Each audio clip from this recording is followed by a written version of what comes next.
صلاح الدین کا ایک بڑا ہی کارآمد سالار جو ہمارے قبضے میں تھا جلاد کی نظر ہو گیا۔ اندر چلو، یہ جگہ محفوظ نہیں۔ وہ دونوں عالم کے ساتھ اٹھے اور باہر نکل گئے۔ باہر جو 6 آدمی کھڑے تھے وہ اندھیرے میں بکھر گئے۔ وہ اب عالم کے گھر میں داخل ہوئے۔ صاف ستھرا گھر تھا، کئی کمرے تھے۔ 2-3 کمروں میں سے گزر کر وہ ایسے کمرے میں گئے جو زمین پر ہی تھا لیکن زیر زمین معلوم ہوتا تھا۔ اس کے سامنے کوڑا کباڑ بکھرا ہوا تھا۔ دروازے کے باہر تالا لگا ہوا تھا۔ صاف پتہ چلتا تھا کہ یہ دروازہ برسوں سے نہیں کھولا گیا اور کھولا بھی نہیں جائے گا۔ ایک پہلو میں کھڑکی تھی، اسے ہاتھ لگایا تو کھل گئی۔ عالم اندر گیا، اس کے پیچھے یہ دونوں آدمی اندر چلے گئے۔ اندر سے کمرہ خوب سجا ہوا تھا۔ دیوار کے ساتھ سنہری سلیب لٹک رہی تھی۔ اس کے ایک طرف حضرت عیسیٰ علیہ السلام کی دستی تصویر اور دوسری طرف حضرت مریم علیہ السلام کی تصویر تھی۔ عالم نے کہا، یہ میرا گرجا ہے اور پناہ گاہ بھی۔ خطرے کی موت میں آپ کے پاس کیا انتظام ہے؟ آنکھ کی ہری پٹی والے نے پوچھا اور مشورہ دیا۔ آپ کو سلیب اور یہ تصویریں اس طرح سامنے نہیں رکھنی چاہیے۔ یہاں تک کسی کے آنے کا خطرہ نہیں، عالم نے جواب دیا اور ہنس کر کہا، مسلمان بڑی سیدھی اور جذباتی قوم ہے۔ یہ قوم جذباتی الفاظ اور سنسنی خیز دلائل پر مرتی ہے۔ جنس انسان کی سب سے بڑی کمزوری ہے۔ میں ان لوگوں میں یہ کمزوری ابھار رہا ہوں۔ انہیں یہ سبق دے رہا ہوں کہ 4 شادیاں فرض ہیں۔ آہستہ آہستہ انہیں بدکاری کی طرف راغب کر رہا ہوں۔ مذہب کے نام پر تم مسلمانوں سے بدی بھی کرا سکتے ہو، نیکی بھی۔ ہاتھ میں قرآن رکھ کر بات کرو تو یہ لوگ احمقانہ باتوں پر بھی قائل ہو جاتے ہیں اور جھوٹ کو بھی سچ مان لیتے ہیں۔ یہ میرا تجربہ کامیاب ہے۔ میں یہاں اپنے جیسا ایک گروہ پیدا کر لوں گا جو مسجد میں بیٹھ کر اور قرآن مجید ہاتھ میں لے کر ان لوگوں کے جذبہ جہاد کو اور کردار کو قتل کر دے گا۔ عورت کے متعلق میں ان لوگوں کے نظریات بدل رہا ہوں۔ صلاح الدین نے عورتوں کو بھی عسکری تربیت دینی شروع کر دی ہے۔ میں انہیں بتا رہا ہوں کہ عورت کو گھر میں قید رکھو۔ میں اس قوم کی نصف آبادی کو بیکار کر دوں گا۔ فوج کے خلاف نفرت پیدا کرنا ضروری ہے، ہری پٹی والے کے ساتھی نے کہا۔ صلاح الدین ایوبی نے یہی کمال کر دکھایا ہے کہ قوم اور فوج کو ایک کر دیا ہے۔ وہ اس وقت اعلان کر دے کہ یروشلم فتح کرنا ہے تو مصر کی ساری آبادی اس کے ساتھ چل پڑے گی، لیکن وہ ایسا اعلان نہیں کرے گا، عالم نے کہا۔ وہ دانش مند ہے، وہ جذباتی لوگوں کو پسند نہیں کرتا۔ وہ صرف ایک تربیت یافتہ سپاہی کو 100 غیر تربیت یافتہ جوشیلے آدمیوں پر ترجیح دیتا ہے۔ وہ کھوکھلے نعروں سے قوم کو بھڑکاتا نہیں، حقیقت کی بات کرتا ہے۔ یہ ہمارا کام ہے کہ اس کی قوم کو حقیقت اور تربیت سے دور رکھیں اور اسے جذباتی بنا دیں۔ اس قوم میں شعور کی بجائے جوش رہ جائے، وہ جوش جس میں حقیقت پسندی اور دانش مندی نہ ہو۔ دشمن کے پہلے تیر سے ہی ٹھنڈا پڑ جائے، خواہ تیر قریب سے گزر جائے۔ ہم ان میں صرف جوش رہنے دیں گے۔ تم نے سنا ہے کہ میں اپنے درس میں صلاح الدین ایوبی کی بہت تعریفیں کر رہا تھا۔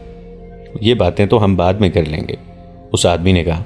دونوں اونٹنیاں دکھا دیں اور یہ بتائیں کہ ہمیں یہاں کس وقت اور کس طرح پناہ مل سکتی ہے، اور یہاں کوئی اپنا اور آدمی رہتا ہے یا نہیں؟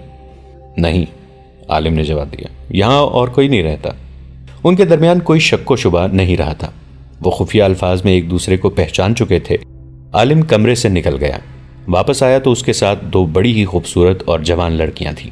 یہی وہ 2 لڑکیاں تھیں جن کے متعلق اس نے لوگوں کو بتایا تھا کہ یہ اس کی بیویاں ہیں۔ انہیں وہ سر سے پاؤں تک برقعے میں چھپا کر لایا تھا، مگر ان 2 آدمیوں کے سامنے وہ بے پردہ آئیں۔ عالم نے ان کا تعارف دونوں آدمیوں سے کرایا اور الماری میں سے شراب کی بوتل نکالی۔ ایک لڑکی گلاس لے آئی، شراب گلاسوں میں ڈالی گئی۔ ان دونوں آدمیوں نے شراب کو ہاتھ نہ لگایا۔ پہلے کام کی باتیں کر لیں، ہری پٹی والے نے کہا۔ تمہیں 2 آدمیوں کو قتل کرنا ہے، دوسرے نے کہا، صلاح الدین ایوبی کو اور علی بن سفیان کو۔ ہماری مجبوری یہ ہے کہ ہم نے دونوں کو نہیں دیکھا۔ ہمیں دونوں آدمی دکھا دیں۔ کیا آپ نے انہیں دیکھا ہے؟ اتنا دیکھا ہے کہ دونوں کو اندھیرے میں بھی پہچان سکتا ہوں، عالم نے کہا۔ میں نے جو مہم شروع کر رکھی ہے اس کے لیے ضروری تھا کہ دونوں کو اچھی طرح پہچان دوں۔ علی بن سفیان اتنا ذہین اور گھاگ ہے کہ اپنے کسی جاسوس کو یہاں بھیجنے کی بجائے خود یہاں آ سکتا ہے۔ اگر وہ بھیس بدل کر میرے سامنے آئے تو بھی میں اسے پہچان لوں گا۔ اور صلاح الدین ایوبی کا متعلق کیا خیال ہے؟ ہری پٹی والے نے پوچھا۔ اسے بھی خوب پہچانتا ہوں، عالم نے جواب دیا۔ ہری پٹی والے نے اپنے دونوں ہاتھ اپنی کن پٹیوں پر رکھے، داڑھی کو پکڑا اور ہاتھوں کو نیچے کو جھٹکا دیا۔ اس کی لمبی داڑھی اور گھنی مونچھیں اس کے چہرے سے الگ ہو گئیں۔ پیچھے چھوٹی سی داڑھی رہ گئی جو نہایت اچھی طرح تراشی ہوئی تھی۔ مونچھیں بھی تراشیدہ تھیں۔ لمبی داڑھی اور گھنی مونچھیں مصنوعی تھیں جو اب اس نے اپنے ہاتھ میں لے رکھی تھیں۔ اس نے آنکھ سے ہری پٹی بھی نوچ کر پرے پھینک دی۔ عالم جہاں تھا وہیں بت بن گیا۔ اس کی آنکھیں ٹھہر گئیں اور اس کا منہ کھل گیا۔ دونوں لڑکیاں حیران و ششدر کبھی اس آدمی کو دیکھتی جس نے اپنا بہروپ اتار دیا تھا، کبھی عالم کو دیکھتی جس کا رنگ لاش کی طرح ہو گیا تھا۔ عالم کے منہ سے حیرت اور گھبراہٹ میں ڈوبی ہوئی سرگوشی نکلی۔ صلاح الدین ایوبی؟ ہاں دوست، اسے جواب ملا، میں صلاح الدین ایوبی ہوں، تمہاری شہرت سن کر تمہارا درس سننے آیا تھا۔ سلطان ایوبی نے اپنے ساتھی کی داڑھی کو مٹھی میں لے کر جھٹکا دیا تو اس کی داڑھی چہرے سے الگ ہو گئی۔ انہوں نے عالم سے کہا، آپ اسے بھی پہچانتے ہوں گے؟ پہچانتا ہوں، عالم نے ہارے ہوئے لہجے میں کہا، علی بن سفیان۔ علی بن سفیان کی صرف ٹھوڑی پر داڑھی تھی۔ اچانک لڑکیاں اور عالم پیچھے کو دوڑے اور الماری میں سے چھرا نما تلواریں نکال لیں، مگر وہ ادھر کو گھومے تو ان کی تلواریں جھک گئیں، کیونکہ صلاح الدین ایوبی اور علی بن سفیان نے چوغاں کے اندر سے ہی اسی قسم کی تلواریں نکال لی تھیں۔ لڑکیوں کو تیغ زنی کی مشق تو کرائی گئی تھی، لیکن دو پیشہ ور تیغ زنوں کے مقابلے میں نہ آ سکیں، ان سے تلواریں رکھوا لی گئیں۔ علی بن سفیان باہر نکل گیا۔ ذرا سی دیر میں 6 آدمی جو باہر کھڑے تھے اسی سائز کی تلواریں سونتے کھڑکی میں سے کود کر آ گئے۔ دوسرے دن مسجد کے سامنے اس علاقے کے لوگوں کا ہجوم تھا۔ وہاں چند ایک سرکاری اہلکار بھی تھے جو لوگوں کو باری باری عالم کے اس خفیہ کمرے میں لے جا رہے تھے جہاں صلیب، حضرت عیسیٰ علیہ السلام اور مریم علیہ السلام کی تصویریں آویزاں تھیں۔ لوگوں کو شراب کی بوتلیں بھی دکھائی گئیں۔ اہلکار لوگوں کو عالم کی اصلیت بتا رہے تھے اور وہ جہاد کا جو نظریہ پیش کرتا رہا تھا اس کی وضاحت کر رہے تھے۔ سلطان ایوبی کی ہدایت پر علی بن سفیان نے سارے ملک میں جاسوسوں کا جال بچھا دیا تھا، کیونکہ یہ ثابت ہو گیا تھا کہ ملک میں خصوصاً قاہرہ میں صلیبیوں نے بہت سے جاسوس اور تخریب کار بھیج دیے تھے۔ صلیبیوں نے مسلمانوں کی کردار کشی کی جو زمین دوز مہم چلائی تھی وہ سلطان ایوبی کو زیادہ پریشان کر رہی تھی۔ انہیں جب علی بن سفیان نے اطلاع دی تھی کہ ایک مسجد کا پیش امام ہر رات درس دیتا ہے اور اسلامی نظریات کو بگاڑ رہا ہے تو سلطان ایوبی نے فوراً ہی یہ حکم نہیں دیا تھا کہ اس عالم کو گرفتار کر لو۔ انہوں نے کہا تھا، علی، مذہب میں فرقہ بندی شروع ہو گئی ہے، یہ پیش امام کسی فرقے کا ہوگا، یہ بھی ہو سکتا ہے کہ وہ قرآن کی اپنی تفسیریں پیش کر رہا ہو۔ میں مذہب میں دخل نہیں دینا چاہتا، میں حاکم ہوں، عالم نہیں۔ اگر تم سمجھتے ہو کہ وہ کوئی تخریب کار ہے تو گرفتاری سے پہلے پوری طرح چھان بین کر لو، پیش امام کا درجہ مجھ سے بہت بلند ہے۔ علی بن سفیان خود اس مسجد میں درس سننے نہیں گئے کیونکہ انہیں شک تھا کہ اگر یہ پیش امام واقعی دشمن کا بھیجا ہوا تخریب کار ہے تو اسے پہچانتا ہوگا۔ انہوں نے اپنے ذہین سراغ رساں مسجد میں بھیجے جو 10-12 مرتبہ وہاں گئے اور انہوں نے جو درس سنے وہ من و عن علی بن سفیان کو سنا دیے۔ آخر ایک رات اس صلیبی عالم نے جہاد پر درس دیا اور یہ تعویل پیش کی جو صلاح الدین ایوبی نے بھی سنی۔ سراغ رسانوں نے یہ درس علی بن سفیان کو سنایا تو کوئی شک نہ رہا۔ علی نے سلطان ایوبی کو بتایا اور یہ رائے دی کہ اگر یہ شخص صلیبیوں کا جاسوس اور تخریب کار نہیں تو بھی اسے پکڑنا یا روکنا ضروری ہے، کیونکہ وہ جہاد کا ایسا نظریہ پیش کر رہا ہے جو صرف آدمی پیش کر سکتا ہے جو دشمن کا آدمی ہو یا اس کا دماغ چل گیا ہو۔ سلطان ایوبی نے یہ رپورٹ بڑی ہی غور سے سنی اور کہا کہ معاملہ ہر حال مذہب، مسجد اور پیش امام کا ہے۔ انہوں نے فیصلہ دیا کہ وہ علی بن سفیان کے ساتھ خود بہروپ میں درس سننے جائیں گے اور خود یقین کریں گے کہ پیش امام کی نیت اور اصلیت کیا ہے۔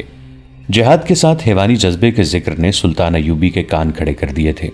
انہوں نے علی بن سفیان کے ساتھ صلاح مشورہ کر کے یہ بہروپ تیار کرایا تھا جس میں وہ مسجد میں گئے تھے۔ علی بن سفیان جاسوسی اور جاسوسی کے خلاف دفاع کے فن کا ماہر تھا۔ اس نے سلطان ایوبی کو اپنی ایک اور کامیابی سے آگاہ کر دیا تھا، وہ یہ تھی کہ فیضل فاطمی کو جس صلیبی لڑکی نے موقع پر گرفتار کرایا اور احمد کمال نام کے ایک کماندار کی خاطر اسلام قبول کرنے اور اس کے ساتھ شادی کرنے کی خواہش ظاہر کی مگر ماری گئی تھی، اس نے وہ خفیہ الفاظ اور اشارے بتائے تھے جو صلیبی جاسوس ایک دوسرے کو پہچاننے کے لیے استعمال کرتے تھے۔ اس کی نشاندہی پر چند ایک مسلمان بھی پکڑے گئے تھے جو صلیبیوں سے زر و جواہرات اور خوبصورت لڑکیاں لے کر ان کے لیے جاسوسی کرتے تھے۔ انہوں نے بھی علی بن سفیان کے تہہ خانے میں تصدیق کی تھی کہ یہ الفاظ اور اشارے استعمال ہوتے ہیں۔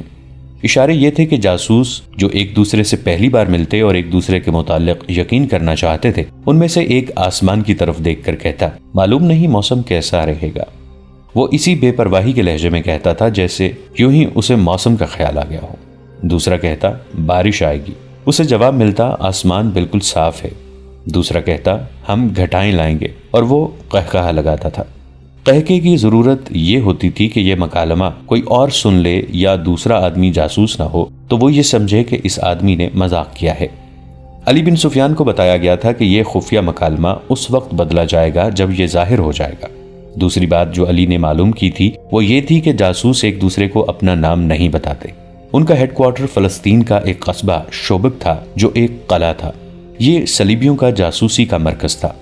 ان انکشافات کے سہارے سلطان ایوبی اور علی بن سفیان بہروپ میں مسجد میں چلے گئے۔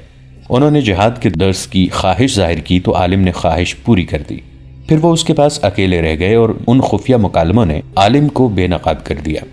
اس کے بعد جیسا کہ ہم پہلے بیان کر چکے ہیں، اس نے بعد میں بیان دیا تھا کہ وہ اتنا کچا جاسوس نہیں تھا کہ وہ اجنبی آدمیوں کے آگے اپنا آپ ظاہر کر دیتا۔ اسے ان خفیہ الفاظ نے پھنسایا کیونکہ یہ مکالمہ ہر ایک جاسوس کو بھی معلوم نہیں ہوتا۔ یہ جاسوسوں کے اعلیٰ درجے کا مکالمہ ہے، اس سے نیچے اس سے کوئی جاسوس واقف نہیں ہوتا۔ اس مکالمے کے بعد کا قہقہا خاص طور پر قابل ذکر تھا۔ اس کے بغیر ایک دوسرے پر اپنا راز فاش نہیں کیا جاتا تھا۔ سلطان ایوبی نے قہقہا لگایا تھا، وہ اپنے ساتھ 6 جانبازوں کو بھی لے گئے تھے تاکہ بوقت ضرورت مدد دیں۔ علی بن سفیان نے اس جاسوس کو اور دونوں لڑکیوں کو اپنے تہہ خانے میں بند کر دیا اور سب سے پہلے اس علاقے میں جا کر تفتیش کی کہ یہ شخص اس مسجد پر قابض کس طرح ہوا اور اس سے پہلے وہ جس جھونپڑے میں رہتا تھا اسے کس نے دیا تھا۔ وہاں کے مختلف لوگوں نے جو بیان دیے تھے ان سے پتہ چلا کہ یہ شخص 2 بیویوں کے ساتھ اس آبادی میں آیا تھا۔ پہلے ایک آدمی کے گھر مہمان رہا۔ جب لوگوں نے دیکھا تو یہ کوئی عالم فاضل ہے تو انہوں نے اسے یہ جھونپڑا دے دیا۔ وہ اس مسجد میں نماز پڑھنے جایا کرتا تھا۔